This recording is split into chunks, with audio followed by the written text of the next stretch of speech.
Fala pessoal, bem-vindos a mais um Patercast. Aqui é o Felipe Zappalá. Aqui é o Abraham Wang. E aqui é Antônio Garcia. Sejam bem-vindos ao Patercast. É um movimento para o resgate da paternidade. Felipe, o que tem hoje? Hoje nós temos o episódio de Paternidade na Arte, o filme / livro O Caçador de Pipas. É isso? Você leu o livro ou assistiu o filme, Antônio? O que você acha? Eu acho que você fez os dois, hein? Ou não? Nossa, que decepção. Não, eu só li o livro. Só li o livro, é. Eu ia, inclusive, trazer, falei para você que ia trazer, mas eu tinha 2 exemplares lá em casa. Que tamanho que é esse livro? Cara, assim, ó, deve ter o quê? Umas 250 páginas. Ah, não é tão grande, eu achei que fosse... Não é tão grande, mas é muito bom. É muito bom. Bom, posso começar? Pode. Pode. Você, Abraham, assistiu? Então, essa é uma curiosidade. Eu escutei o audiolivro dele há 20 anos. Sério? No meu carro, no meu golzinho. Caraca. Enquanto tinha um golzinho? Eu tinha um golzinho e enquanto esperava a Esther sair da faculdade à noite, ficava escutando no audiolivro e eu assisti o filme também. O golzinho era bolinha ou era quadrado? Era o G3. Geração 3 era quadradinho ainda, não era? Não, já. Já O G2 já é bolinha. Ah, é? O G2 era bolinha, eu tive um G3 também, desse. E é G4, meu. Seu G4? Mas ele o livro lançou em 2003. Faz tanto tempo assim que você... O filme é de 2007, eu acho, né? Não, mas o audiolivro... Não, o audiolivro. A Esther se forma mais ou menos em 2007. Então demorou um tempo. Mas, cara, a gente tem 3 mídias diferentes aqui. Que é livro, audiolivro Em CD. e filme. Em CD? Em CD. Audiolivro em CD. A troco do quê? Fez muito sucesso, né? Caraca. Fez muito sucesso. Eu lembro quando lançou. Fazia muito tempo que eu estava para ler esse livro, cara. Mas muito tempo. E quando eles decidiram filmar, eu lembro que na internet tava esse buzz sobre, por favor, respeitem esse livro. Ele tem muitos detalhes importantes que não podem ser destruídos num filme. Porque o filme tem um tempo muito curto. Então tem nuances muito sensíveis que eles não queriam, os fãs do livro não queriam que se perdesse. Eu lembro que foi uma discussão na época. De onde era esse público? Estados Unidos. Estados Unidos. Antes da gente entrar mais profundamente no livro, queria lembrar que a gente está com a comunidade Patercast. É uma comunidade específica para membros que tem conteúdo, vai ter encontros, tem aula gravada, e-book. Se você quer fazer parte, vai ter o link na bio, entra lá. Beleza, deixa eu só dar aqui um overview do livro. O autor é um cara chamado Khaled Hosseini, ele é um autor afegão. Ele foi lançado em 2003, ele já vendeu mais de 8 milhões de cópias, esse livro. Foi um super best-seller. E ele se passa no Afeganistão. Então, ele também, acho que o livro mostra isso até com mais detalhe. Ele mostra bastante a circunstância local, a cultura e tal. E o nome chama Caçador de Pipas exatamente porque existe uma cultura super forte de empinar pipa no Afeganistão. Acho que as culturas árabes têm esse costume. E aí, na brincadeira da pipa, uma das pipas é cortada e ela fica solta e as crianças vão correndo atrás, caçando a pipa. Exatamente. Então, o troféu é você caçar a pipa e o troféu maior é você caçar a última pipa, a menos que você seja o próprio vencedor. Vocês empinavam pipa? Bem pouco. Um pouco também. Um pouco, Lá no Rio Pequeno, sim. bastante. Corria bastante atrás de pipa lá. Sério, velho? Era tipo chegava julho assim e tinha tudo pra rua empinar pipa. Era bem legal. Sério? E era legal que meus tios iam junto, assim, era bem, bem legal. Passava cerol. Cerol. Qual que é o lance de empinar pipa, velho? Porque eu não... Assim, é tão legal assim? Cara, a galera passa cerol na linha, né? Sim. Aí a disputa era essa, era você entrar e cortar e correr atrás. Mas não tinha uma competição que nem... Porque aqui... Tinha a rua de trás, a rua de baixo. Sério? Nossa, os caras competiam super. Tinha até treta, assim. Tinha uns bairros do Rio Pequeno ali que tinha umas tretas de pipa, cara. Tá brincando? Bem massa. Era bem legal, era bem divertido. Eu já cresci ali na Bela Vista, já não... Hoje em dia você passa em alguns lugares e você já não vê mais, né? Pipa assim. Cara, na Vila Maria, lá de onde a Paula às vezes, quando a gente tá por lá, a gente vê pipa. Mas é bem raro. Na minha região, que é da Bela Vista, zero. Nunca não teve. Na região central o problema tem muito fio. Em Manhattan os caras não empinam pipa, né, cara? E no Queens lá a gente empina, vai. Pina-pipa e a moto junto, né? Bom, deixa eu dar para vocês aqui um contexto, então, do que é a história. A história se passa numa cidade chamada Cabul, que é, se eu não me engano, a capital do Afeganistão. E se passa numa casa de um homem muito rico chamado Baba. Na verdade, o nome dele não é Baba, tem um nome que eu nem me lembro, mas o tempo todo ele é chamado de Baba porque o livro é em primeira pessoa. Então, quem é o narrador em primeira pessoa é o Amir, que é filho do Baba. Então, ele sempre se refere ao pai como Baba. E nessa casa, o Amir, quando ele nasceu, a mãe faleceu. Então, ele cresceu com o pai e alguns dias depois nasceu o filho do empregado, que se chama Hassan. Na verdade, o empregado se chama Ali e o filho se chama Hassan. Então, eles têm praticamente a mesma idade, o Amir e o Hassan, com uma diferença grande que a gente aqui não está acostumado. Eles têm etnias diferentes. Então, o Amir e o Baba são de uma etnia chamada Pashtun, que é a etnia preponderante no Afeganistão. E o Hassan e o Ali são Hazara.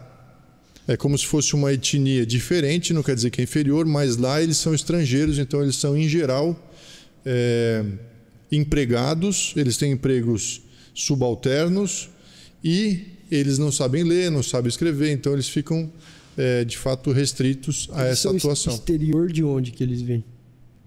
Eu acho que daquela região ali. É como quando a gente vê na Bíblia que um povo, Israel domina e fica um resto de povo lá. Então aí eles vão sempre, não quer dizer que eles são escravos, mas eles vão ficar fazendo atividades inferiores, entendeu? Ou mão de obra barata, entendeu? Entendi. Ó, dei uma procurada aqui, o povo Hazara é um povo de origem turca e mongol, que reside principalmente na região do Afeganistão. Então, eles vêm de longe. Pois é, e eles são fisicamente diferentes. Então, inclusive o persa não é árabe. Persa é persa, árabe é árabe. E aí eles são muito mais pro persa, eu acho. Vê aí o Pashtun, o que é. E aí eles são diferentes fisicamente. Então você conseguia reconhecer. Então a gente fala de racismo. Hoje o racismo está muito restrito à cor da pele. Ali existia um racismo, mas não era só a cor da pele. Era o formato do rosto, era o formato físico mesmo. No filme dá para ver que eles são bem específicos, a característica dos olhos, acho que o tamanho também, eles são menores que os outros. No livro não dá para ver direito, mas não dá para saber. Mas tem um pouquinho de descrição. Eu fiquei com a impressão que eles têm o rosto um pouco mais redondo, que são mais baixos, mas eu não Os Hazaras. Os Hazaras. Sim. Pashtuns são um grupo com base de integrantes na região do leste e sul do Afeganistão. Hoje formam a base dos integrantes do Talibã, que se declaram muçulmanos sunitas. Hoje. Mas o livro ele não se passa nesse cenário de dominância ainda do Talibã. Ainda. Mas faz sentido por que isso se torna. Bom, dentro desse começo de história, o Amir e o Hassan são super amigos. Isso é década de 70. Super amigos, vão para cima e para baixo, empina a pipa e tal. E existe uma ascendência do Amir tremenda sobre o Hassan. Porque o Amir é o filho do patrão. O Hassan é totalmente subserviente ao Amir, mas eles brincam juntos o tempo todo. Mas já dá para começar a ver ali alguns traços das personalidades, né? Então o Baba é um homem grande, muito autoritário e com pouco ou nenhum contato com o filho. E o filho se sente culpado pela morte da mãe e está sempre buscando o amor do pai. O Amir é um menino mimado, de certa forma mentiroso e que maltrata o Hassan. O Hassan é um menino dócil, super submisso e ao mesmo tempo muito corajoso, porque defende o Amir. Eu acho que o maltrata, eu não classificaria dessa maneira, o Amir. Ele quer provocar alguma coisa, quer provocar uma reação. Depois daquele episódio que a gente vai falar aqui, ele começa a provocar reações. Mas antes disso, eu não acho que ele maltratava, não. No livro dava essa impressão. Que, sabe quando um amigo destrata o outro? Não muito forte. Mas que ele só não se posicionava a favor. Ele podia se posicionar... Desdenhava um pouco, tinha um pouquinho de bullying. Tá. Mais leve, mas não por mas em função da diferença social, da diferença hierárquica que eles tinham, entendeu? E pelo que eu entendi, é como se o Ali, que é o pai, que tinha essa mesma característica de subserviência, cuidasse da casa, e o Hassan meio que cuidava do Amir. Então ele é como se ele fosse um valete pro Amir, sabe? Sim. Como tinha aqueles acompanhantes de monarquia, ele era um valete do Amir. E eles brincavam juntos, o Amir ensinava ele a ler. Porque o Ali foi essa pessoa pro Baba. Exatamente. E aí se replicou. Então, durante todo o tempo da infância, existe esse pano de fundo do Amir tentando conquistar a admiração do próprio pai, o pai não reconhecendo, não percebendo, não sabendo como se relacionar. Então, o Baba parece ser aquele pai presente e ausente que a gente fala tanto, sabe? Ele é muito presente fisicamente, ele se faz presente, mas ele é muito ausente emocionalmente. Sei que é meio polêmico, mas vocês acham que classes sociais distintas, como são os dois, um da alta classe e outro de uma classe muito baixa, podem ser amigos? Porque de alguma forma eles têm uma amizade ali dentro da casa, muito pelo relacionamento de servidão ali que tem da família, né? Eu acho que o contato deles, tá aqui, são crianças, eles acabam tendo um contato. Como que vocês veem isso? Eu passei por um negócio desse quando eu era criança, porque meus avós tinham fazenda, e a fazenda era muito grande e tinha colônia. Então a colônia tinha as crianças da colônia. E eu era neto do dono da fazenda. Então, a experiência que eu tive é que eu sofria bullying. Caraca.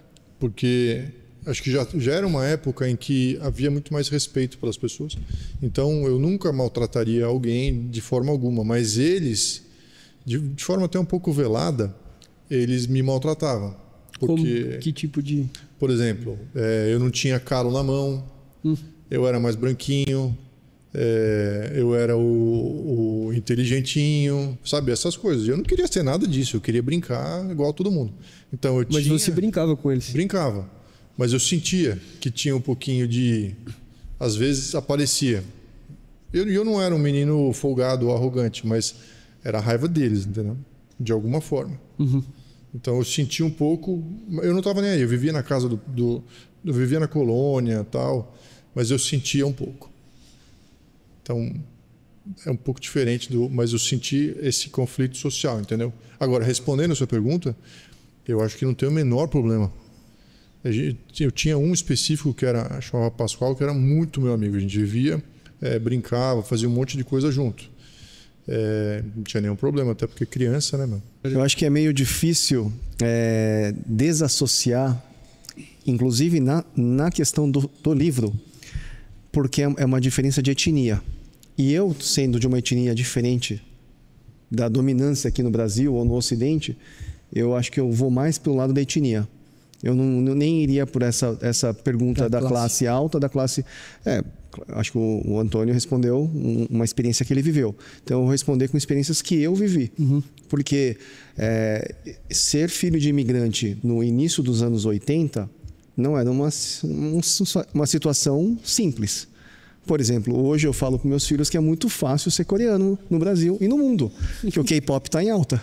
Mas na minha época, a comida que hoje é tão apreciada era tida como bem estranha, bem fedida, porque é fermentado, por exemplo. E hoje é super idolatrado por filmes, novelas, culinária está super em alta.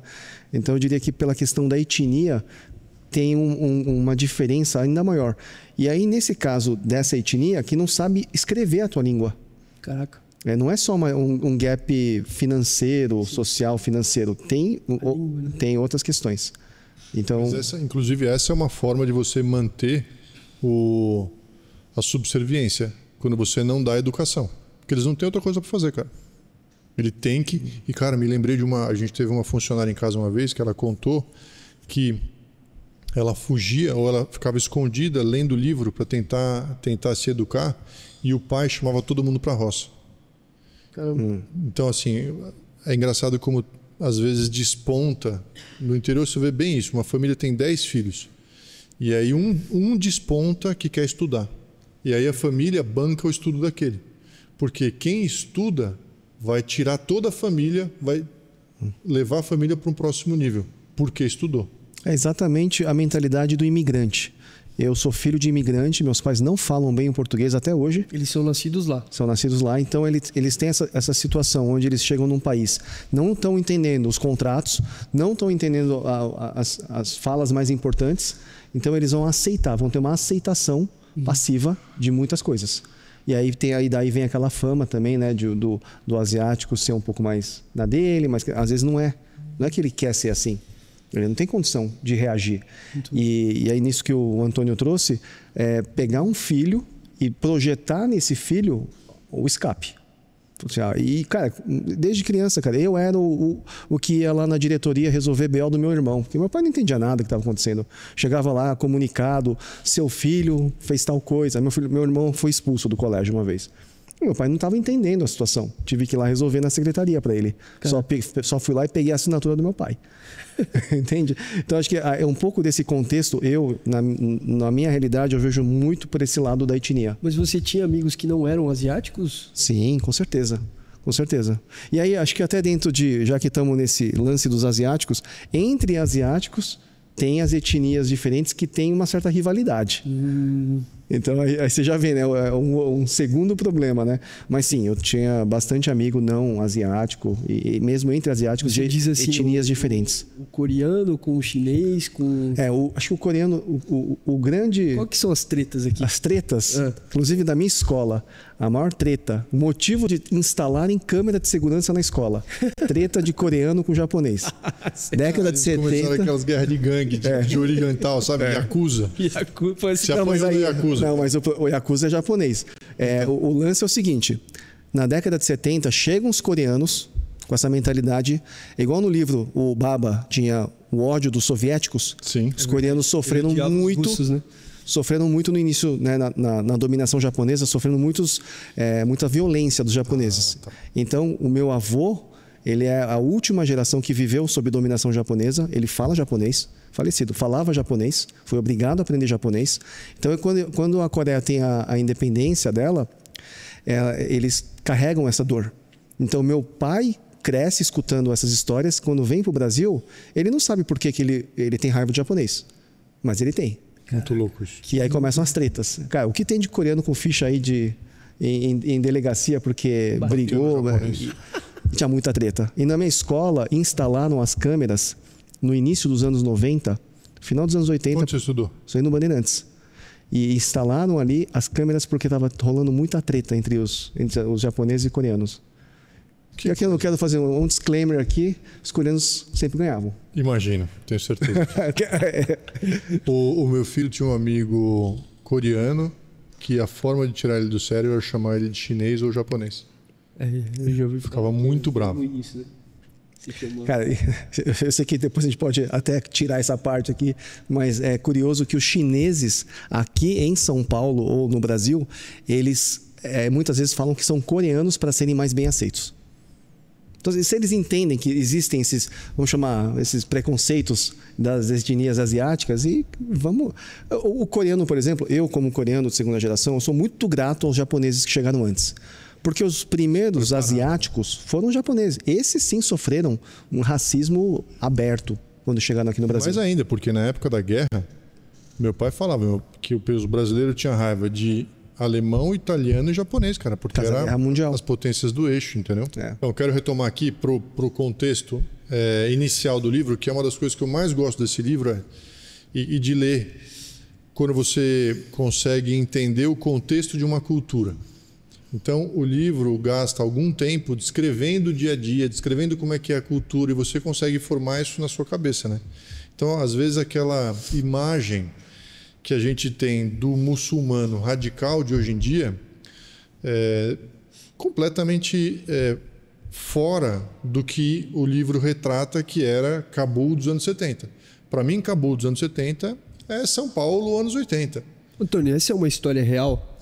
Não. Não é? Não. O contexto, a cultura é real, mas são fictícios. É uma ficção, mas o cara, que é o Khaled Hosseini, é dessa época e morou lá, entendeu? Entendi. E ele é um imigrante também. Então, o que ele fez, ele criou um romance e apresentou a Afeganistão, ou a Cabul dos anos 70, para o mundo, que é super legal. Sim. Eu até olhando isso, eu fiz um paralelo, todo mundo era muçulmano. Da mesma forma que São Paulo aqui, anos 80, 90, todo mundo é católico, com bem poucos evangélicos. Uhum. Mas existia uma grande liberdade de costume. Então tinha lá as suas barreiras culturais, o que podia fazer, o que não podia fazer tal, mas a sociedade era muito livre. Então eles bebiam, eles tinham festa, mas você não saía namorando com qualquer menina. Para se você fosse casar, tinha algumas coisas bem específicas. Então eu achei legal e é um ponto que eu sou muito contra fanatismo religioso e sou muito contra falta de liberdade. Então eu não acho certo em nenhuma sociedade que a religião predominante force a sua mão sobre os que não são da religião.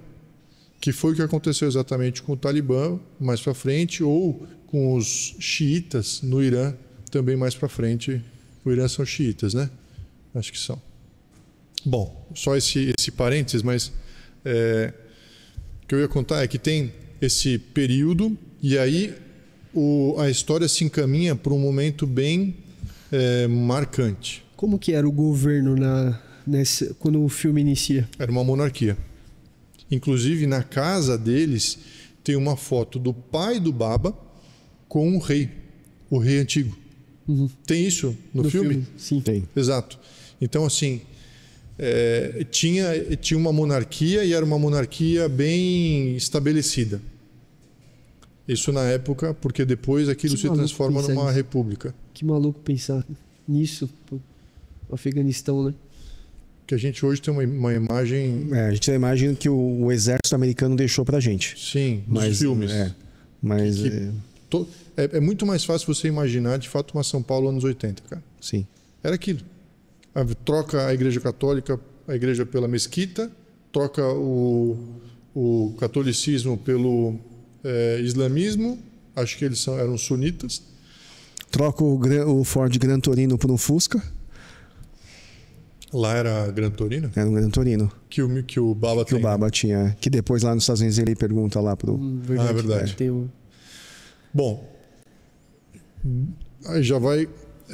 acabando esse pedaço introdutório, eles já começam a entrar no clímax da história, o primeiro clímax bem pesado. Vou contar aqui para vocês e a gente analisa. Tá tendo um campeonato de pipa. Eles tinham todo mês de julho, que nem você comentou, eles tinham o campeonato de pipa. Então todas as crianças de Cabul iam para esse campeonato. E o campeonato era muito simples. Todo mundo empina a pipa, quem ficar por último é o vencedor. Qual que é o ponto aqui?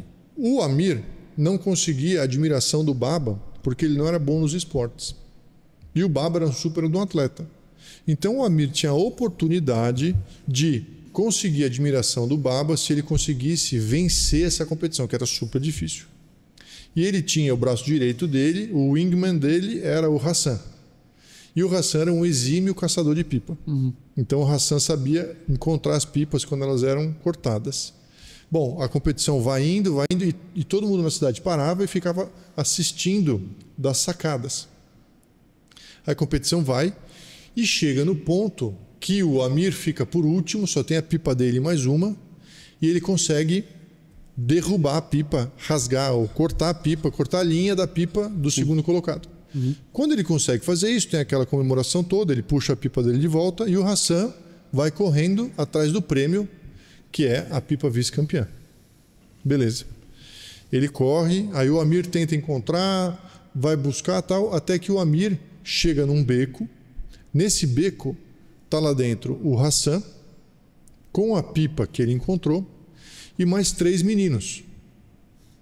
Então o Hassan, um Hazara, com a pipa, e 3 meninos Pashtun, que eram da mesma classe social ali do Amir. Inclusive ele conhecia, e o principal deles é um rapaz chamado Assef. O que acontece nesse beco é que o Assef e os outros meninos violentam o Hassan. E o Amir fica assistindo isso da esquina do beco. Ele sente falta do amigo, né? Porque demora. E ele vai atrás, não ia atrás, e ele encontra e consegue ver o que estava acontecendo. que é a cena mais forte do... Porque ele não faz nada, né? Ele não faz nada. Ele não tem coragem de fazer nada. Só que o que tinha acontecido? Alguns dias antes, ou um tempo antes, o Asef, que é esse rapaz agressor, ele tinha ido agredir também o próprio Amir. E quem defendeu o Amir foi o Hassan, ameaçando de dar uma estilingada no Asef. Então, quando acontece essa cena, então tem esse complicômetro, né? Ou essa qualificadora que é: não só o Amir não tem coragem de defender o Hassan, como o próprio Hassan já tinha tido. Então, na hora de retribuir, o Amir também não consegue retribuir a coragem que o próprio Hassan tinha. Caraca. E ali nessa cena, a gente pode até pensar, são 3 contra 2, são mais velhos, são maiores, mas por ele fazer parte desse mesmo grupo Pashtun, eles iam dar para trás. Porque os pais também se conheciam, eram da mesma comunidade. Então, só o fato dele se posicionar ali, aparecer, só dele aparecer, ele com certeza teria impedido essa violência. Mas ele não teve essa coragem. Exatamente. Aí, o Amir sai ali do beco e ele espera um pouco, os meninos saem também e o Hassan sai.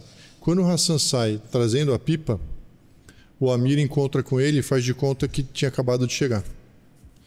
Aí o Hassan está acabado, chorando, muito triste, não fala nada, mas o livro descreve que ele, quando ele sai andando, o Amir consegue ver gotas de sangue escorrendo do fundilho do menino. Mostra ele mancando no filme. Mancando com gotas. O sangue escorrendo. Não sei de vocês, mas nessa hora eu fiquei com vontade de fechar o livro e falar assim: caraca, tava tudo tão bonito, né? Uma coisa meio bucólica. De ver, né? E eu, quando eu li, quando começou a se desenrolar, eu falei: caraca, não é possível que vai acontecer isso. Eu tava vendo uma curiosidade de que o ator, os pais do ator que foi violentado na cena, quiseram tirar essa cena do filme. Eles não queriam que colocasse. Mas no filme aparece muita coisa? Não. Praticamente aparece ele chegando próximo ali para pegar a pipa, depois mostra o menino tirando a calça, 3 segurando, né? 2, 3 segurando, e ele tirando a calça. E aí já corta para uma cena dele, não mostra. Bem que não mostra. Foi interessante isso nesse filme, nesse livro, porque eu acho que livros bons, eles geram um impacto, sabe? Então esse livro, ele de uma forma, eu acho que até poética, ele traz um assunto super sério de abuso, ele traz um assunto sério de racismo, e com essa cena a sensação que eu tive foi que ele saiu de um livro simples e muito bonito para uma pedra que cai assim, o peso do livro, entendeu? Buf! Falei assim: caraca, como é que esse autor teve coragem de escrever um negócio desse? Uma cena tão pesada, entendeu? E ele não descreve, mesmo no livro não, mas ele dá a entender a imaginação que vai, né? Eu sei que o autor tem o outro livro, A Cidade do Sol, que vai trazer a mesma problemática com 2 meninas. Depois um dia a gente pode falar sobre isso, mas ele tem essa intenção de expor esse lado da agressão por meio estando velado debaixo de... Depois a gente vai ver que o Asef está no Talibã, então ele quer fazer essa denúncia desse tipo de agressão que acontece dentro do regime religioso. Entendi. E também tem uma outra coisa que é a respeito de bullying, que eu entendo a repressão contra o bullying. E eu entendo também algumas pessoas que falam: mas está muito exagerada essa repressão. Mas olha, sinceramente, em função do prejuízo que você gera nas crianças, eu acho que tem que falar: não pode mesmo, entendeu? Se os pais não ensinam em casa, a escola vai ter que ensinar, a igreja vai ter que ensinar, falar assim: isso não é legal. Não faça isso. Não é legal. Eu falo pro meu filho, falo assim: cara, o ponto, assim, claro que tem um ponto muito importante, que é de você, da criança que está sendo maltratada e traumatizada. Mas o que eu falo pro meu filho é: brother, se você está extraindo prazer do sofrimento do outro, isso é muito ruim. Isso não está certo. Se você está se deleitando no sofrimento alheio, caraca, isso é uma doença psicossocial. Não pode, você tem que endereçar isso. Eu falei, meu, o que está acontecendo, entendeu? Ô, Antônio, como pai, como que a gente pode corrigir o filho que vê uma injustiça e não faz nada, ou aquele que faz parte da injustiça? Como que a gente deve se posicionar dentro de casa? Cara, é muita conversa. Você tem que conversar. Eu particularmente, quando eu converso com os meus filhos, eu tento explicar a situação. Tem uma situação recente da Elisa. A Elisa estava para entrar no time de vôlei. Aí ela estava com medo de entrar no time de vôlei porque ela estava com medo, porque eram meninas novas, ela podia sofrer bullying, ela podia não ser boa. Aí ela entrou. Foi bem. Tá lá alguns meses. Chegaram meninas novas. Caraca. E a Elisa estava falando comigo, pai, porque as meninas que chegaram não são tão boas. Eu falei, pode parar. Poucos meses atrás era você que estava chegando e morrendo de medo. Então agora trate de ser você, a menina gente fina, que recebe bem as que estão chegando, cara. Então, é assim. De que forma? O bom da vida é que ela é muito dinâmica. Então, as coisas vão acontecendo. À medida que elas vão acontecendo, você vai endereçando. Não adianta você chegar para o seu filho e falar, vou te dar aula. Não pode isso, não adianta. Ele vai sair. Agora, se à medida que vai acontecendo, se você estiver próximo, se você tiver relacionamento, se você estiver disposto, você vai conseguir endereçar, entendeu? Então, eu nunca tive reclamação de bullying dos meus filhos. Mas aí eu sempre conversei. Quando acontecia alguma coisa com eles, ou que eles tinham feito, eu endereçava, entendeu? Muito bom. No caso dos meus também, acho que eu estou num cenário similar. Os meus não sofreram, mas eu já percebi alguns indícios nessa linha, porque meus filhos estudam na mesma escola há muitos anos. Então tem crianças novas chegando, e aí eu percebo que o meu filho ele comenta algumas ações, algumas atitudes sobre essas pessoas novas que vão chegando. Só que é algo que a gente precisa realmente conversar. E eu falo muito sobre isso, em especial com meu filho, que é mais velho, tem 12 anos hoje. Falo, filho, nós somos uma família que cuida de famílias. O nosso chamado como família é cuidar de famílias. Você não ama que a gente vive dessa maneira como família? Então, tem família que às vezes não tem isso. E aí o seu amiguinho, ele chega com medo. Ele chega com receios, inseguranças. E você faz parte dessa família, que nós somos uma família que cuida de famílias. Então lá você tem que fazer isso. E aí é empoderar um pouco. Também no caso do meu filho, eu tento trazer um pouco dessa proatividade para ele ser no meio, às vezes, de um ambiente onde não está acontecendo isso naturalmente. Mas até na história do elefante, cara, você precisa ensinar. Senão, se os meninos começam a se ensinar, começam a acontecer essas atrocidades. Cara, eu acho que também tem exemplo, porque você comentou, é verdade. Como os meus filhos veem a gente cuidando de pessoas, sendo carinhoso, sendo amoroso, vamos dizer, eu com outros homens, esse é o exemplo que ele tem, entendeu? Então a gente brinca, sim, mas ele nunca me viu dando risada se você está triste. Não faz sentido, entendeu?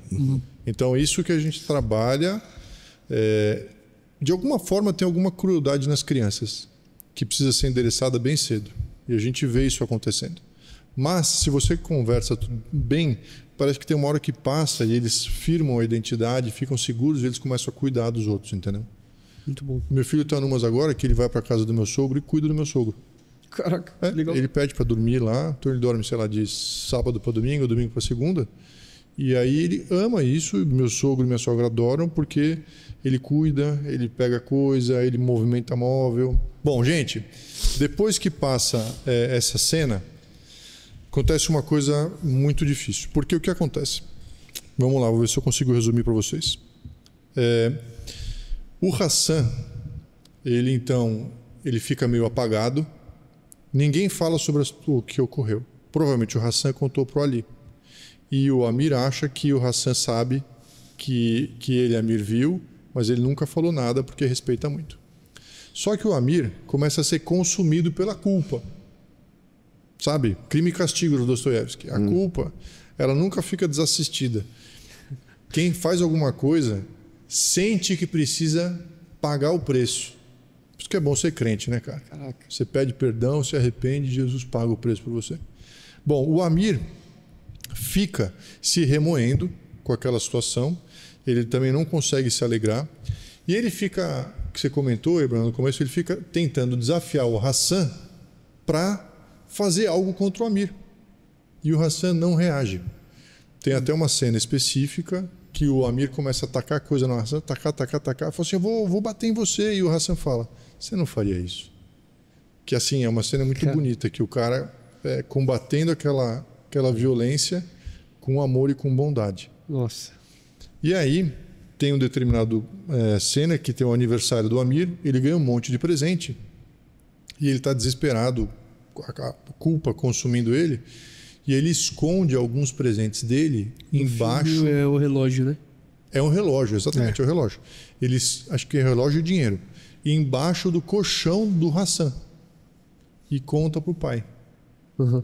Aí o pai perdoa.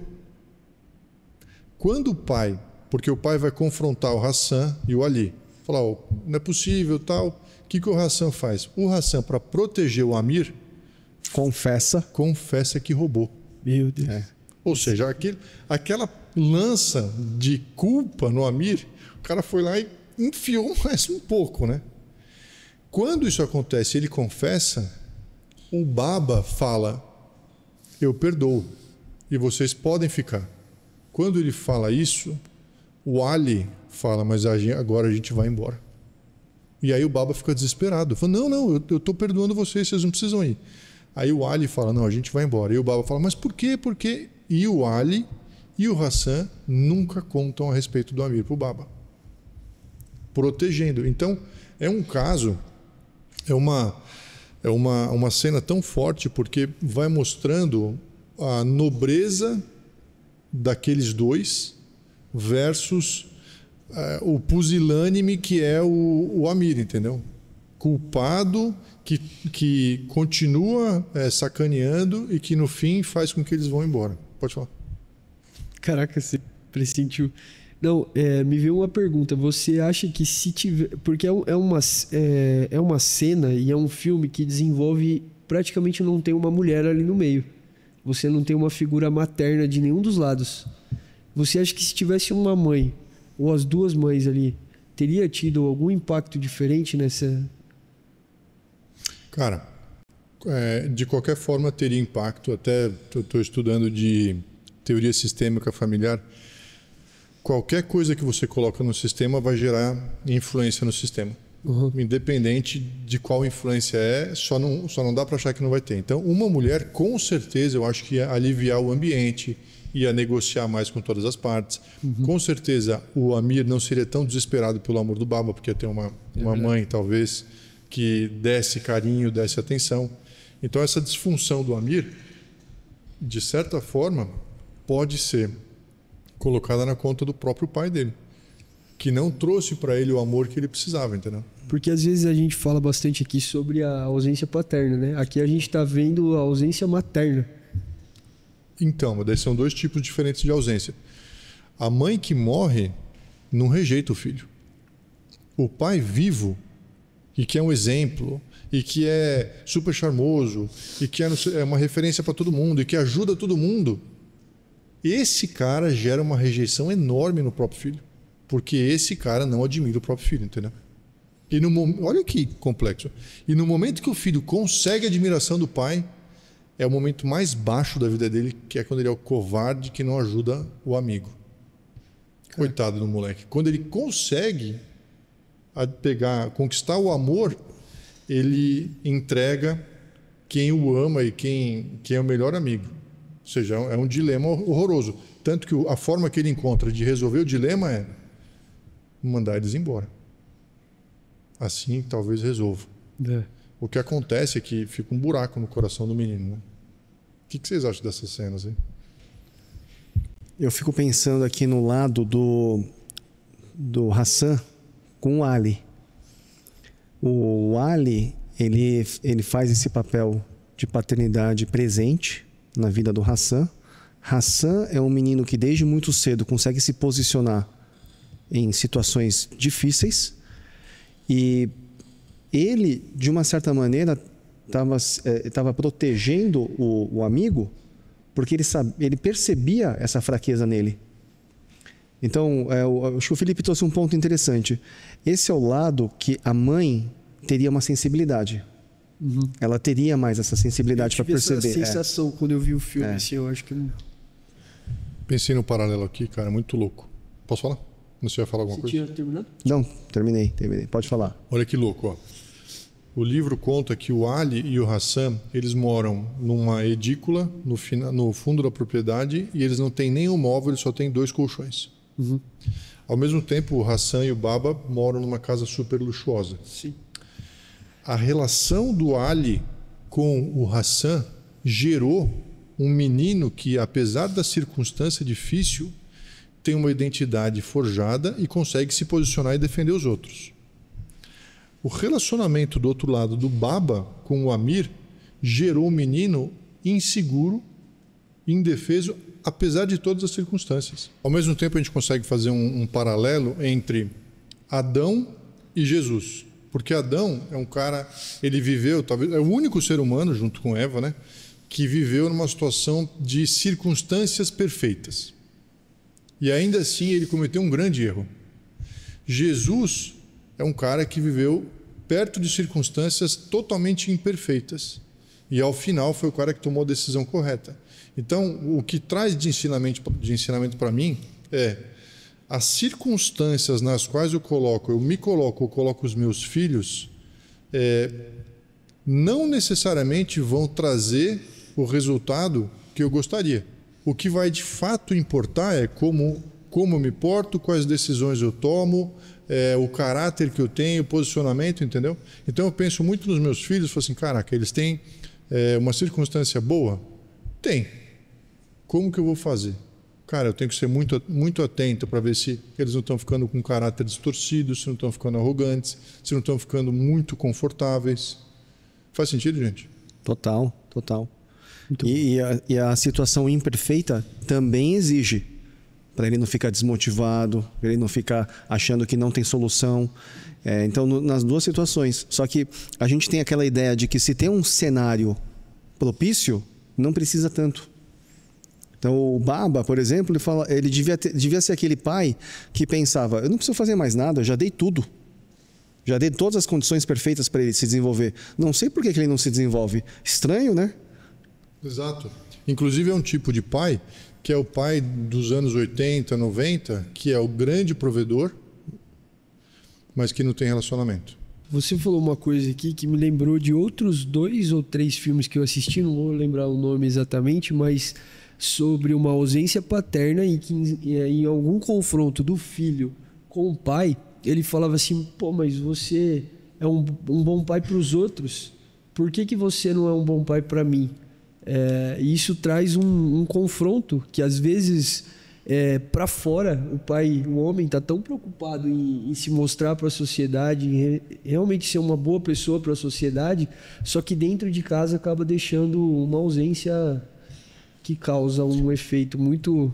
Sabe onde tem muito desse problema? Filho de pastor. Caraca. Que é o caso. Então, a gente não é pastor, né, Abraham? Mas a gente cuida de pessoas. Então a gente tem que tomar muito cuidado para os nossos filhos não acharem que a gente cuida só para fora. Antônio, você falou do filho de pastor. Cara, a gente tem essa dificuldade, às vezes, como liderança, até de encontrar um ambiente saudável, seguro, que a gente possa se abrir, falar sobre essas questões. Eu acho que, aproveitando, a gente pode falar um pouco de comunidade Patercast. A comunidade Patercast não é só uma plataforma que a gente anunciou e vai ter as aulas gravadas, as ferramentas, é um pouco além. Aliás, acho que a parte mais importante é justamente ter essa comunidade de homens que estão caminhando, buscando isso. E aí você trouxe filho de pastor. Se você que está assistindo é filho de pastor, sentiu que é algo para você, legal. Mas se você também é pastor, você é um pai, você é pastor, eu acho que faz muito sentido você caminhar com outros homens que estão sentindo essas dores. Provavelmente são pessoas assim que estão na sua comunidade, nos seus grupos pequenos. Então eu queria fazer o convite para você que está assistindo, que é pastor, que é líder em grupos, você possa se juntar com a gente na comunidade Patercast. A gente sempre vai publicar esses vídeos com um link para você se inscrever na comunidade e conhecer também a plataforma com as ferramentas e as aulas gravadas, fechadas, exclusivas só para quem é assinante. Então, é isso aí. E eu acho que é inclusive interessante isso que você falou, porque, por ser uma comunidade e não ser uma igreja ou nada ou seja, a gente nem é listado como cristão, é um ambiente, como é que se diz? Não é inócuo, é neutro. Neutro. É um ambiente neutro para, às vezes, um cara que é pastor chega, não precisa falar que é pastor, mas consegue se conectar com outros homens e consegue se abrir. Porque eu sei, eu não sou pastor, mas eu sei que existe uma grande pressão por perfeição, por excelência, e às vezes o cara não tem com quem se abrir. Sim. Então, esse fica o convite mesmo.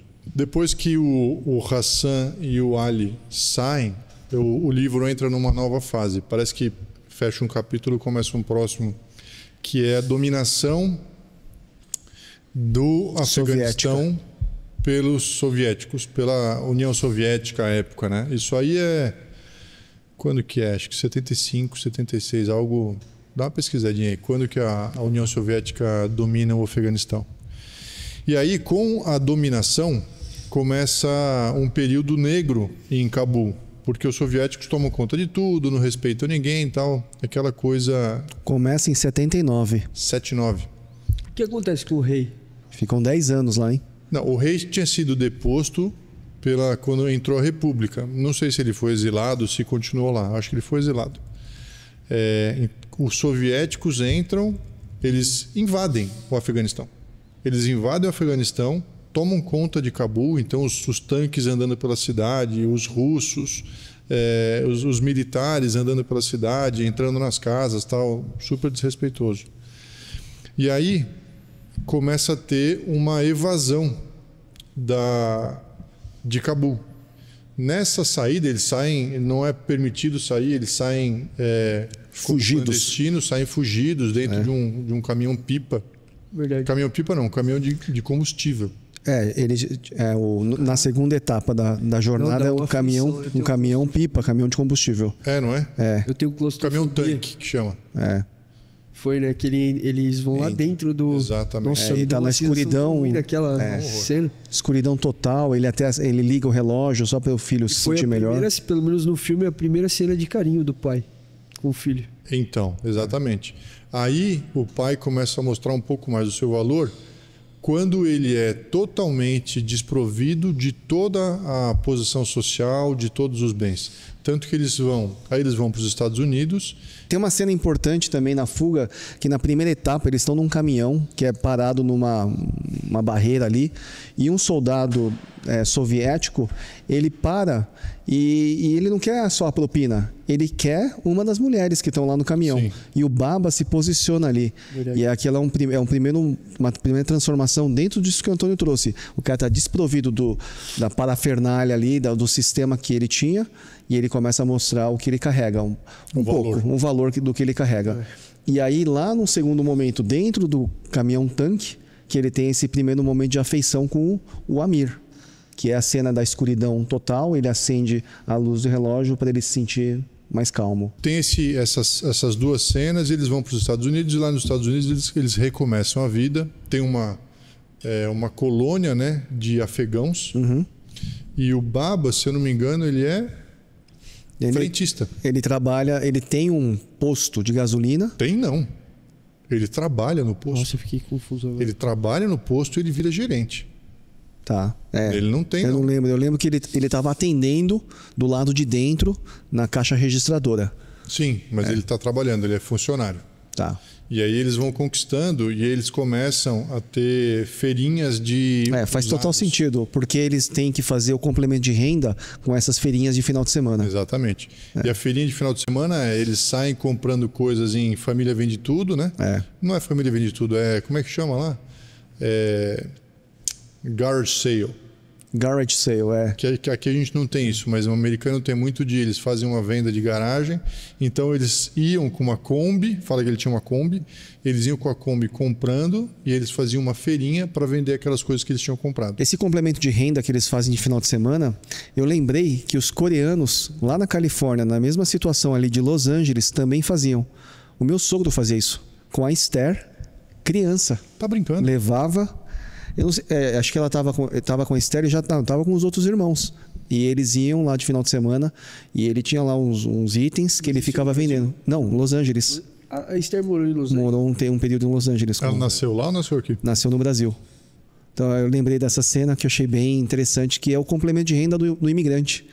Muito louco, né? Que legal. Então, de fato, ele não devia ser o dono do posto de gasolina. Ele era frentista e aí depois eu acho que ele foi promovido a gerente. Nossa, então hoje não existe a profissão de frentista na...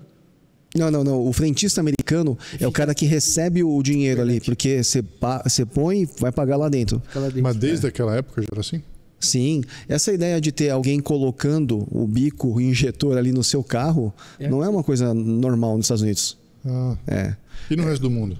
Então, o pessoal, o americano até acha engraçado que no Brasil tem uma pessoa para colocar gasolina no seu carro, mas não tem uma pessoa para receber ali lá dentro, né? Você resolve tudo lá fora. Bom. Mais ou menos, alguns tem, né? Alguns têm o caixa, né? Mas tá bom. Legal. Eles ficam um tempo lá nos Estados Unidos, na verdade ficam 20 anos nos Estados Unidos. O Amir acaba se casando com uma moça chamada Soraya. Isso é bem bonito porque mostra um pouco da cultura deles, uma cultura muito respeitosa, muito bacana. Eles acabam se casando. O pai dela é um coronel, né? Um general. O general antigo. Um general que exemplifica um homem que não conseguiu deixar o passado. Então, à medida que o Baba abandonou tudo e foi à luta, esse general nunca mais trabalhou e ele continuava andando de uniforme. E todo mundo tratava ele como general, tal. Então ele estava aguardando o final do regime lá para voltar como general.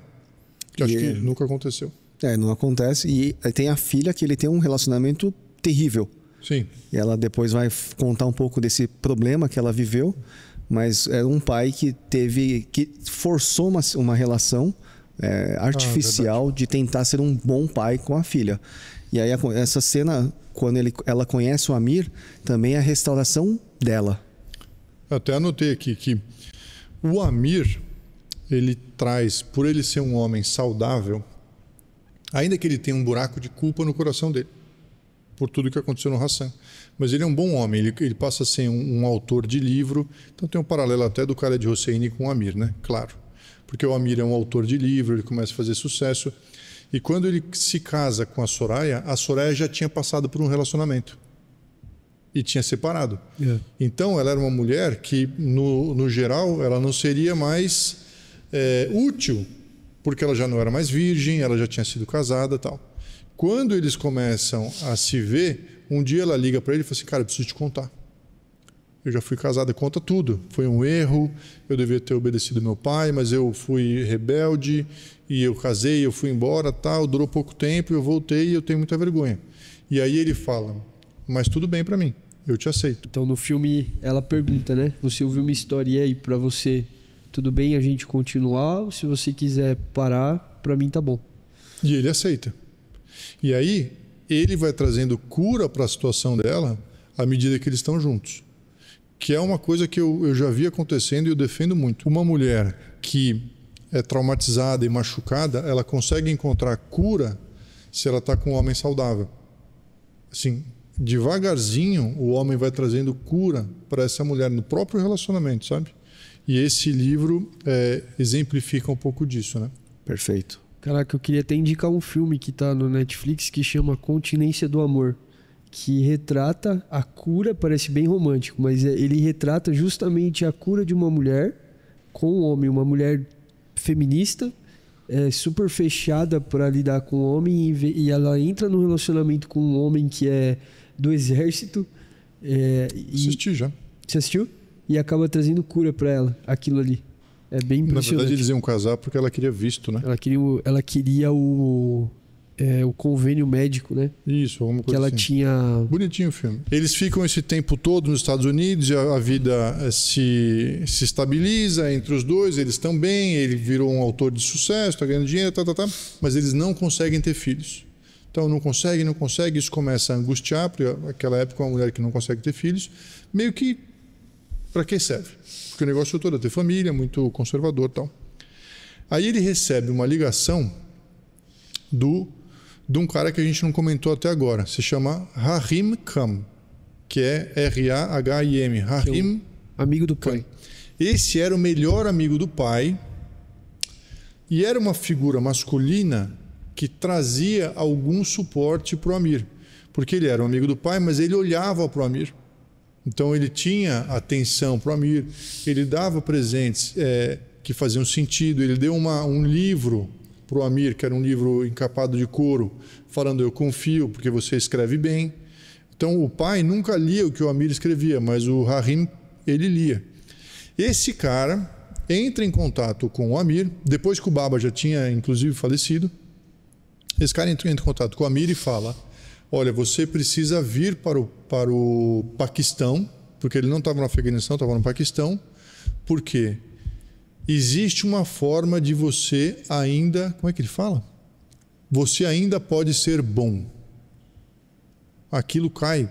Porque quando o Amir recebe essa ligação, volta todo o passado, né? Quando volta todo o passado e o Rahim Khan fala: olha, existe uma forma de você ser bom, na hora ele pega, ele sabe de toda a história, eu preciso ir lá para buscar redenção. Então olha como é forte isso. O cara está nos Estados Unidos com a vida resolvida, mas quando aparece uma possibilidade de redenção para aquela culpa tão grande, ele fala: eu preciso disso. E aí ele volta para o Paquistão. Tem no filme, tem essa cena? Tem a cena. Ele recebe a ligação e a esposa concorda em viajar. Você vê que ela já está bem curada nessa questão. Ela concorda, inclusive depois ela concorda em ele continuar ali na busca da criança. Então Mas ele não sabe de nada, né? Ele não sabe nada. Ele não sabe que ele é tio. Ele não sabe nada. Sabe nada. Quando ele chega no Paquistão e ele encontra o Rahim Khan, o Rahim começa a contar para ele. Falou: olha, o Hassan, ele cresceu, o Hassan casou e o Hassan teve um filho chamado Sorab. Mas você precisa ficar sabendo que o Hassan era filho do Baba, não era filho do Ali. Caraca, isso é bizarro. Então, quando vem essa revelação e quando o Amir fica sabendo que o Hassan era irmão dele, ele entra em desespero e fala assim: vocês mentiram esse tempo todo. E aí mostra uma face muito horrorosa do Baba que quando E um detalhe importante: a essa altura o Baba já estava morto. Já estava morto. Só que isso então vem trazer uma mancha enorme no Baba, porque ele falava muito para o próprio filho que você nunca pode mentir. Mentir é um roubo, porque você rouba a oportunidade da pessoa saber a verdade. E ele batia nessa tecla. Então, quando o Amir fica sabendo disso, ele falou assim: caraca, meu pai mentiu esse tempo todo. Não só ele mentiu, como ele roubou a esposa do cara que tinha crescido com ele, que era o Ali. Essa é uma mulher chamada Sanalbar. A Sanalbar era esposa do Ali, mas era uma mulher muito promíscua. E o Ali não podia ter filho. Então, o Baba teve um caso com ela, ela engravidou, teve o filho e foi embora. Então, a vida inteira, o Baba sabia que o Hassan era filho dele, o Ali criava o Hassan, mas sabia que ele era filho do Baba, e o Amir ele e o Hassan não sabiam de nada. Ao mesmo tempo, aí tem uma cena terrível no filme, no livro, que é o Rahim Khan contando. Aí o Hassan estava em casa, aí um dia chegaram uns soldados soviéticos. Não, já era o Talibã. Já era o Talibã. Na verdade, o Rahim Khan ficou ali para cuidar da casa do Baba, mas ele teve que fazer uma viagem e na ausência dele chega o Talibã e aí fala assim: o que esses Hazaras estão fazendo nessa casa? Aí eles moravam todos lá, né? O Hassan com a esposa e o filho e mais o Rahim Khan. Isso. E na ausência dele, que ele poderia justificar, olha, essa casa, tal, ele não estava lá. E aí acontece, aí você pode continuar. Aí essa cena do livro imagina o Rahim Khan contando pro Amir. O Amir acabou de saber que o Hassan é irmão dele, que tem o filhinho, que deu tudo certo. Aí o Rahim conta: olha, aí o soldado chamou ele para fora e ele falou: mas o que está acontecendo? Essa casa não é minha, tal. Aí o soldado fala: ajoelha, pum, dá um tiro na cabeça dele. Aí a mulher vem correndo: não, pelo amor de Deus, pum, mata ela também. E cara, quando eu estava lendo essa parte do livro, assim, é um segundo clímax. Porque tem o primeiro clímax naquela cena da violência com o Hassan no começo, e agora com o mesmo Hassan, que para mim é um tipo assim de um Cristo, né? Porque ele não faz nada de errado nunca, e aí no final ele morre assassinado de uma forma tão injusta, dá um impacto. Eu senti um impacto, falei, caraca, que livro é esse? Triste, né? É morto pelos religiosos. Mais um paralelo com Jesus. Morto pelos religiosos. Quer comentar alguma coisa? Não, acho que você pode seguir um pouquinho mais na história. A gente tem alguns pontos. Beleza. Pode falar? Não. Tá bom. Bom, o que acontece? Quando o Amir fica sabendo que ele tem um sobrinho chamado Sorab, que devia estar ali com quanto? 6, 7 anos? Acho que um pouco mais. Um pouco mais? O filme retrata ele um pouco maior. Uns 10. Tá bom. No livro acho que é menos. Dá a impressão, pelo menos. Quando ele fica sabendo que ele tem um sobrinho, que esse sobrinho está no Afeganistão e deve estar em alguma casa, num orfanato, ele toma a decisão de ir buscar o menino. Decisão difícil, tal, mas ele toma essa decisão que continua na mesma linha de redenção, entendeu? Eu vou encontrar redenção para minha culpa. Ele até liga para a esposa, né? Não sei. Liga, conta e ela apoia, né? Ele acaba ficando mais tempo, acho. Ele conta que ele vai até o Afeganistão? Ele conta. Ele explica. Ele fala assim, eu preciso te contar uma história. Tá. Ele conta toda a história, é verdade. Bom, ele vai para o Afeganistão, aí tem uma série de acontecimentos com o taxista, uma família do taxista e tal, acho que não vale a pena entrar. Mas ele chega até um orfanato específico, até uma cena do estádio, né? Ele chega aí até um estádio porque ele precisa falar com uma autoridade talibã, mas acho que é depois. Não, então, aqui é o seguinte, ele chega no orfanato, ele confronta o dono, o responsável desse orfanato, e esse responsável do orfanato, ele depois de muito confrontado fala, a pessoa que levou o Sorab, você pode ver ela no estádio, porque é ela quem faz o discurso. Isso, então a criança estava nesse orfanato, ele descobre isso, e ele descobre que a criança foi levada embora, e o cara vai estar nesse estádio. Daí ele vai no estádio, Fê. Você assistiu o filme? Quando está no estádio, ele vê a violência terrível. Já está em outro nível, né? Porque Sim. eu lembro do impacto dele de passar e ver a casa dele, de ver como que era a rua, as crianças brincavam na rua, já não tinha mais isso. Já não tinha mais nada disso. Ele vê corpos enforcados. Ele vai ver no estádio uma mulher ser apedrejada porque foi pega no adultério. Eu lembro que ele tinha que colocar barba, né? O amigo falava, coloca uma barba. Sim. Porque o homem tem que usar barba. Só que no filme a barba é tão fake que é até estranho, né? Que ele faz a barba lá. Fica feio. Pra mim parecia bem real, falar a verdade. Nossa. Mas é engraçado a transição, né? Porque vai de uma monarquia para uma república, para uma invasão por estrangeiros e para uma teocracia religiosa fanática. E de todos, a teocracia religiosa fanática é pior. Pior do que com os russos, porque eles já achavam que quando chegasse o Talibã ia liberar, mas foi bem pior. Ele vai para esse estádio, vê essas coisas acontecendo, e aí ele consegue uma audiência com esse cara específico, que era um grande líder do Talibã e que esperava-se que estivesse com o Sorab. E aí ele vai, e tem o taxista que é amigo dele, e ele consegue convencer o taxista a levá-lo até a casa desse cara. Quando ele entra para conversar com o cara, tá o cara lá com dois outros seguranças, e uma hora o cara fala para os seguranças saírem, eles saem, e aí o cara... Não, acho que o Sorab entra antes ou depois? Depois. Bom, ele está lá com o cara, e aí o cara se revela como sendo o Assef, que era aquele cara que... O agressor. Do Hassan. Lá do passado. Ter matado o Talibã já ali, então. Esse então, mas olha que coisa interessante. Esse cara que era um cara do mal desde o começo, ele conseguiu ir se mantendo em evidência à medida que os regimes foram passando. Que me lembra, por exemplo, nos campos de concentração, vocês sabiam que tinham muitos capatazes que eram judeus. Então existe uma forma de você se adaptar com o mal. Tem até um filme que eu assisti uma vez, de um cara desse, num campo de concentração, acho que não é judeu, é da Segunda Guerra, mas acho que com os japoneses, que quando os americanos chegam, tá todo mundo esquálido e magérrimo, e um cara tá gordo. Ou tá bonito, forte. Caraca. Aí os americanos, quando veem aquilo, falam assim, você era o capataz aqui, né? Porque o cara estava se alimentando, entendeu? À custa dos outros. Bom, ele chega, ele vê que é o Acef. E aí o Acef manda chamar o Sorabi. E o Sorabi vem, e o Sorabi era meio que um brinquedo sexual dele. Então o cara, o maldito, ele violentou o pai e o filho. Quando o Amir vê isso, ele vai para cima do Acef. Aí o Acef começa a espancar ele. Porque o Amir não tem... não tinha um jeito para... Desde o início do filme, ele não tinha condição física e nem aptidão para lutar, para contato físico.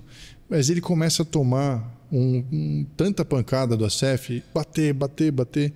E aí o Sorabi saca um estilingue. Provavelmente o estilingue que o Hassan ganhou do Amir. O estilingue do Davi. Não sei, mas o Hassan que ensinou o Sorabi com certeza com estilingue. O Sorabi saca um estilingue e manda no olho do Acef. Cara, pra mim isso é muito forçado, mas tá bom. Eu achei maravilhoso. Muito forçado. Mas é tipo Davi e Golias ali, né? Mas, cara, você já usou estilingue? Já, mas não... Meu, ele sai muito forte. E criança que usa sempre fica muito boa mesmo. Cara, na minha escola, nessa escola que tinha as câmeras de segurança, a gente tinha uma brincadeira de montar estilingue com elástico, com papel e dobrar o papel. Teve uma vez que soltaram pegou no olho de uma menina, cara. Acabou. Cara, e quando eu vi essa cena, eu falei, isso é real, cara. um estilingue de brincadeira com elástico de escola consegue arrebentar com o olho. Imagina um estilingue de verdade. Meu, um estilingue você joga 100 metros, uma pancada. Então, pertinho, normal. Aí o Acef toma a pedrada, fica cego e fala, sai daqui. Aí eles saem, só que quando eles saem, o Amir está quase morrendo de tanto que apanhou. Ele vai para o hospital, aquele taxista cuida dele e ele acaba conseguindo ir embora para o Paquistão. Nesse meio tempo, acho que o Harim Khan já tinha morrido, né? Já. E ele vai embora para o Paquistão e aí ele tem que encontrar uma forma de ir do Paquistão com o Sorabi para os Estados Unidos. Ele liga para a Soraya, que é a esposa, e fala, olha, vamos tentar dar um jeito aqui. E ela não consegue, e ele tenta negociar com o embaixador no Paquistão, que eu não lembro a cidade, qual que é. Não lembro também. Ele tenta negociar, não consegue, até que falam para ele o seguinte, olha,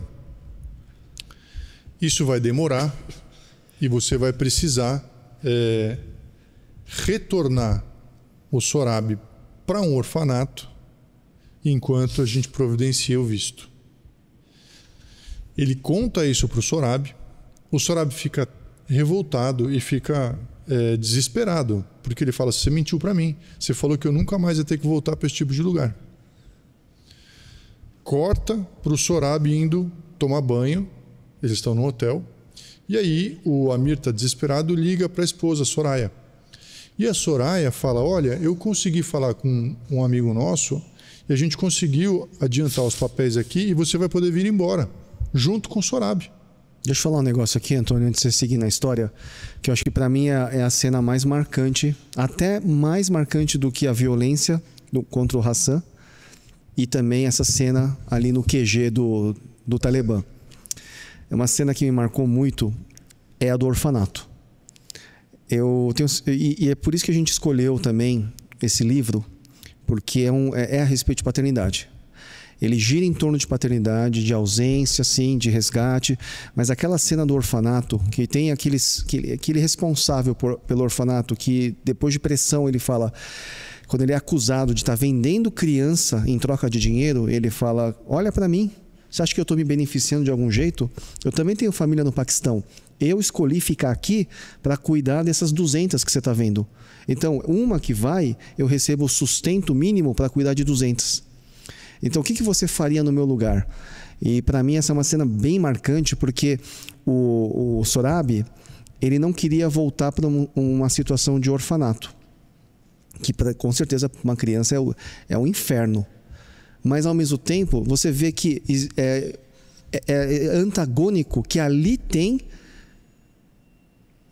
valor, não sei se a palavra seria valor, mas tem traços de paternidade real de um cara que está pagando o preço para que aquelas crianças tenham o mínimo de cuidado em nível de paternidade. Putz, cara, mas daí eu vou te falar que imagina você com seus filhos. Se alguém chega e fala o seguinte, olha, se você me der um filho, vocês todos podem viver. Caso contrário, todos morrem. Não vou te colocar nessa sinuca, vou falar que na minha situação, eu ia escolher todos morrerem. Todos morrem. Então, assim, essa decisão que o cara tomou de entregar uma criança, pode ser que tenha feito sentido para ele lá, mas eu não entregaria nenhuma criança. Falei assim, então, se você me der uma, eu salvo todas as outras. Falei assim, então você pode matar todo mundo aqui. Uau. Porque uma não merece passar por isso, entendeu? Se a gente tem um que se entregou por todos, ninguém mais precisa passar por uma situação como essa. Esse dilema, para mim, é inexistente. Então, se eu estou num orfanato, eu não tenho o direito de escolher qual a criança que vai passar por isso. Eu sei que a gente não precisa entrar. Claro, é um livro, é uma ficção baseada em fatos reais. Mas os dilemas são bons. Os dilemas são bons, mas imagina se esse cara não se posiciona numa sociedade decaída como aquelas crianças iriam estar onde? Todas estariam com o Talibã. Com certeza, não, isso sim. Porque ele poderia ter ido embora também. Cara, assim, a atitude do cara de ficar e cuidar é incrível. O que ele fez, eu tenho certeza que, inclusive no filme, no livro, tem a sensação de culpa que ele sente. Sim. Porque ele fica justificando, mas, caraca, não tem justificativa, é difícil. Eu entendo. E eu achei muito marcante que essa conversa acontece numa sala, mas com as crianças assistindo. Terrível. Então, isso foi chega a ser uma tortura psicológica. Sim. Bem pesado, né? Bem pesado. É porque também o cara largou a família dele pra estar ali, né? Então pesado. tem um sacrifício, assim, de... Pesado. E aí também é discutível, né, cara? Você vai largar a sua família? Então, você tá largando seus filhos pra cuidar de filhos de pessoas que não têm, né? Embaçado. Bom, deixa eu retomar para aquela cena do hotel. Então imagine, o Sorabi está tomando banho no banheiro, banho de banheira, né? Coisa super gostosa, mas ele está pensando que vai ter que voltar para o orfanato. O Amir está falando com a esposa no telefone, a Soraya fala, olha, eu consegui um jeito de vocês virem embora. Eu consegui visto para vocês dois. Ele fica super feliz. Quando ele entra no banheiro, o Sorabi tinha cortado os pulsos e está desacordado dentro da banheira. Eu não lembro dessa cena. Você não lembra disso? Putz, cara. É a terceira vez no filme que eu falo, caraca, que livro é esse? Sabe, quando você está saindo da depressão, ele te bate de novo. Aí ele leva o menino para o hospital, eles conseguem salvar o menino, eles vão para os Estados Unidos, mas daquele momento em diante o menino não fala mais, não sorri, não interage.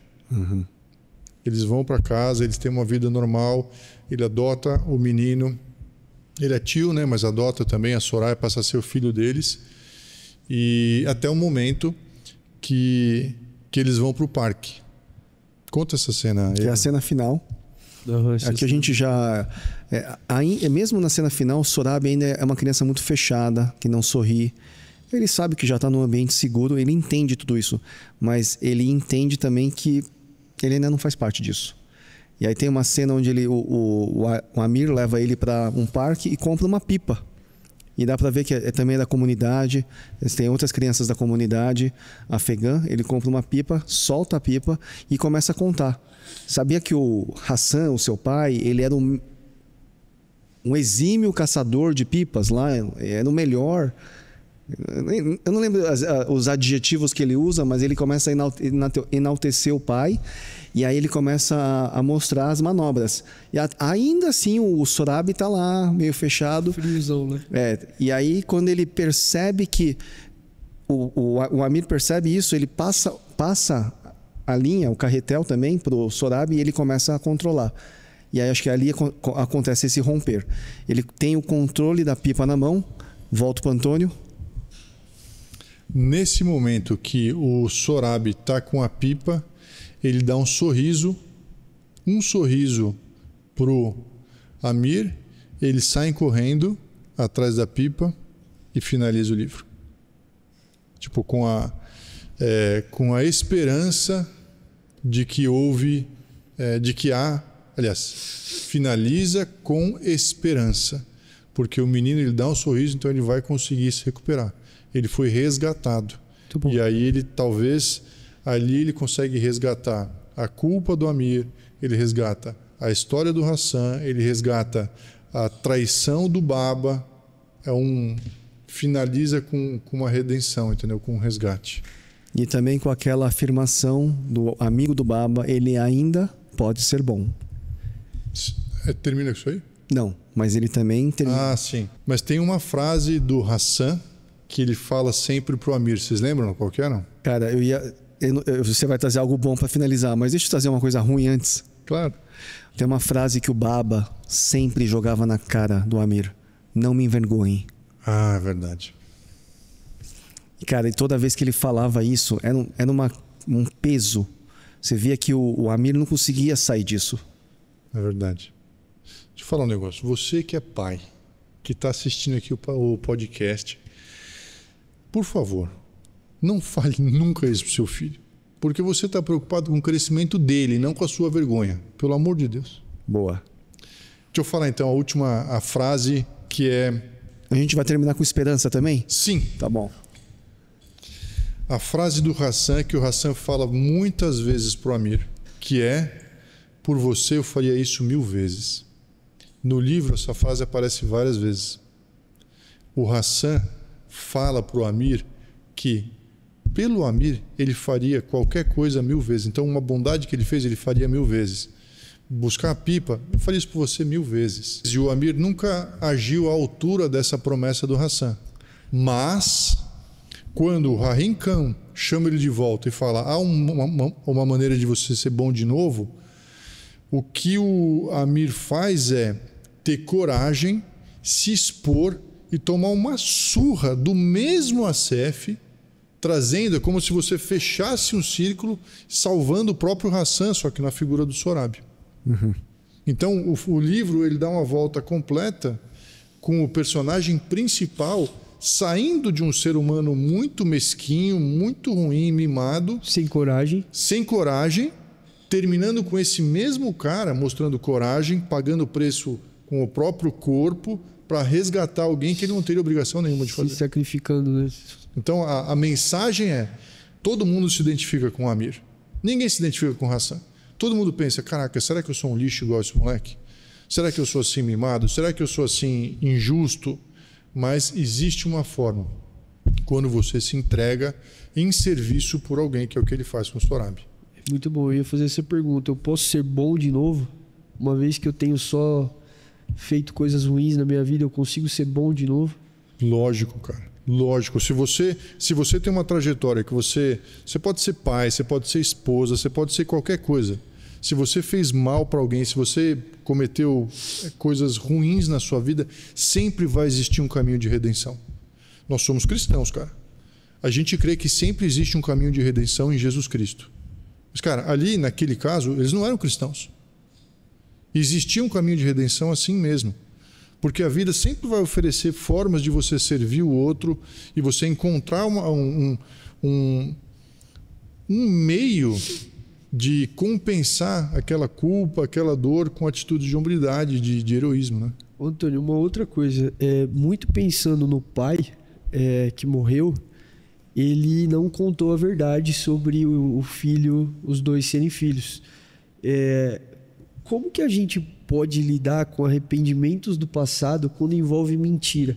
Quando envolve algo que de repente está oculto lá atrás, e às vezes o pai, o homem pode ser já mais velho e não quer mais acessar aquela mentira, aquele arrependimento que ele tem do passado. Como que a gente pode, sei lá, ter uma dica prática ou alguma profundidade realmente que possa trazer luz para isso? Porque eu sei que é algo que corrói.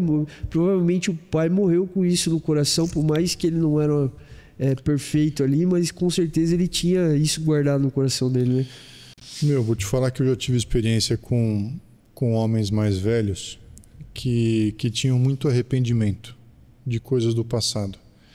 E geralmente esses caras, eles guardam muito e eles têm muita vergonha. Então, se a gente está nessa posição de ajudar, eu acho que para esse cara, o que eu fui uma forma, um catalisador para ele transformar aquele remorso em arrependimento, sabe? Para que ele conseguisse passar aquela dor. Talvez ele não vai conseguir falar isso para a esposa ou para os filhos, mas se ele consegue falar para você, talvez para isso que tem os amigos, né? Mas se ele consegue falar para você, você já está trazendo para ele um caminho de arrependimento, de perdão, entendeu? Porque ele precisa se perdoar. Porque às vezes o cara ele fez coisas erradas que as pessoas nem estão vivas mais. Mas o cara precisa se perdoar, entendeu? E quando que o cara tem que contar para a mulher ou não? Vamos colocar de uma mentira do passado, alguma coisa que envolveu, mas já passou tanto tempo. Talvez ele fica pensando, se eu tocar nesse assunto de novo... Olha, uma vez eu conversei sobre isso com a doutora Sara e ela falou o seguinte, se é uma coisa que não envolve a esposa, a linha de pensamento dela foi, vai trazer algum benefício você trazer essa verdade à tona? Se sim, traga e enfrente as consequências. Se não, não. Arrependa-se, encontre alguém para você confessar o seu pecado e boa. Mas não faz sentido você trazer à tona, contar para a esposa, para causar confusão, entendeu? É isso aí, pessoal. Chegamos a mais um final. Lembrando que nós temos agora a nossa comunidade, a comunidade Patercast. Nós vamos deixar aqui o link de inscrição para você se inscrever aí, você que está interessado em se manter conectado com a gente, em se manter inteirado daquilo que a gente tem colocado de conteúdo também. Essa comunidade ela é fechada, é uma comunidade para você estar envolvido conosco. Nós temos encontros, nós temos conteúdo que nós colocamos nessa plataforma, e também é uma comunidade onde você pode estar passando tempo junto com outros homens, com outros pais em aprendizado. Então clica aqui, entra na comunidade, vê lá como faz parte. A gente pode estar aqui para tirar suas dúvidas também. Então eu queria agradecer você também pelo seu tempo, ter ficado aqui conosco. Obrigado, até uma próxima. É isso aí, Nelson. Valeu. Valeu, pessoal.